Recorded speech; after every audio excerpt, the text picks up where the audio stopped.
সে ধরনের যদি চিন্তা করি, একটি পরিবার, একটি দেশকে যদি আমরা পরিবার হিসেবে চিন্তা করি, ওই দেশের যারা টার্গেট সেটি কিন্তু বাস্তবায়িত হতে দেয়নি। বাংলাদেশ কিন্তু ধীরে ধীরে এই ধ্বংস করে দেওয়ার যে তথ্য নিয়ে তারা এই জঘন্য ইতিহাসবিদ সন্তোষ চন্দ্র ভট্টাচার্য আমাদের যে শোক সেটিকে আমরা হৃদয়ে ধারণ করে আমরা ইন্সপায়ার। আজ 14 ডিসেম্বর শহীদ বুদ্ধিজীবী দিবস পালন করতে পারি সেই মহান মুক্তিযুদ্ধের চেতনা থেকে শুরু করে এই 2014, কারণ আমাদের ভিতরে যে চেতনা ছিল, আমাদের ভিতরে যে বাংলাদেশের গণতন্ত্র স্থাপিত হবে, মানুষের অধিকার অর্জিত হবে, এটি আমাদের বিবেককে আজ তাড়িত করে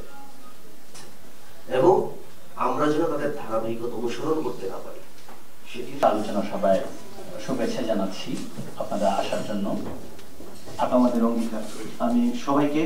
আপনাদের মূল্যবান সময় দেওয়ার জন্য সবার তাদেরকে নির্মমভাবে হত্যা করে এবং পরবর্তী যে মাসগুলো রয়েছে বিভিন্ন সময় বুদ্ধিজীবীগণ আত্মাহুতি দিয়েছে, কিন্তু ব্যাপক সংখ্যায়, বিশাল সংখ্যায় সেটি সংঘটিত হয় 14 ডিসেম্বর।